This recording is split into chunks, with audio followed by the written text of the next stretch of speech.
Good evening and thank you for being with us tonight. 2 Honolulu police officers killed and several homes destroyed by fire in Diamond Head today. It all started with an eviction. At 9 this morning, police responded to a 911 call at a house on Hibiscus Drive after a woman was stabbed. That's on the slopes of Diamond Head near Kapiolani Park. The suspect, identified as Jerry Hanel, then opened fire, killing 2 officers. The officers who were killed in the line of duty have been identified as Tiffany Henriquez and Kaulike Kalama.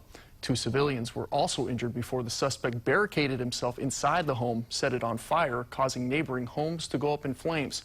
Tonight, a look at the aftermath. Jeannie Mangieri starts our team coverage. What escalated Sunday from a routine landlord-tenant dispute into the fatal shooting of 2 officers and a blaze that destroyed an entire neighborhood has sent shockwaves through the Honolulu community. Just after 9 a.m. Sunday, a 911 call for help was the first sign of trouble on Hibiscus Drive in Diamond Head. The initial responding officer found a female who had been stabbed in the leg. The landlord, just days before, had filed in court for eviction of Jerry Hanel, and he had been served notice Thursday. When officers arrived, they found the landlord and another woman had been attacked and stabbed with a 3-pronged garden tool.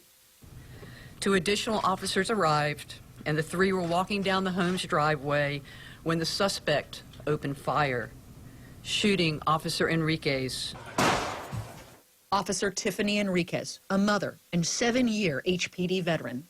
2 other officers were forced to take cover as more officers arrived to assist. Jerry, just put the gun down! The suspect fired at the second group of officers and fatally struck Officer Kalama.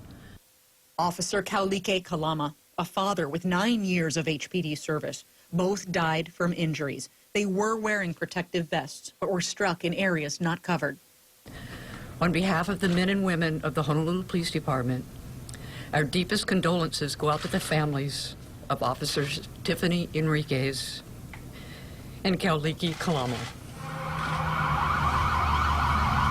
As more and more units arrived, thick black smoke began coming out of the home. Authorities say Hanel started the fire. It is not yet known whether any explosives were also used. If there were, in fact, what sounded like rounds going off, we can't put other public safety and our fire department in jeopardy, because if they had gotten hit by one of those stray rounds, I wouldn't have been able to sleep at night.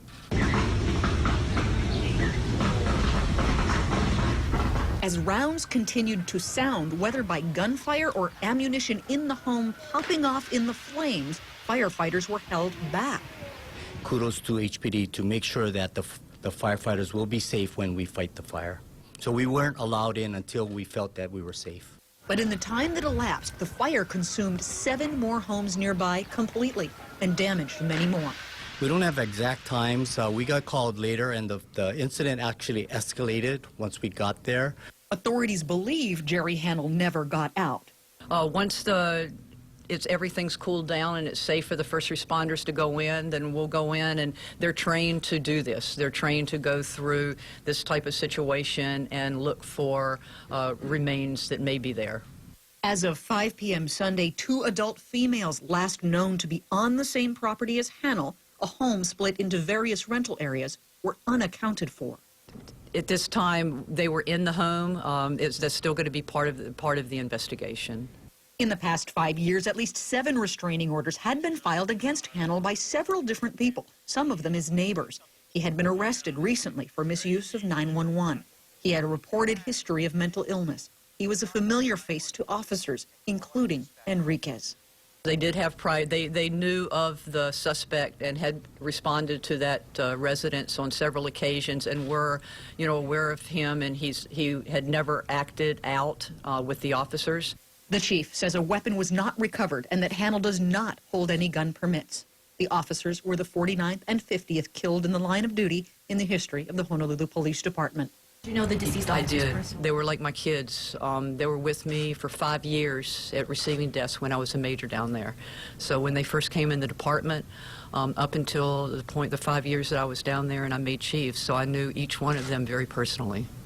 We'll continue to follow up on many angles involving Sunday's tragedy, including how did the suspect have weapons? He had no permits for them, had a history of reported mental illness and restraining orders. Reporting from Honolulu Police Station, Gina Mangieri, KHON 2 News.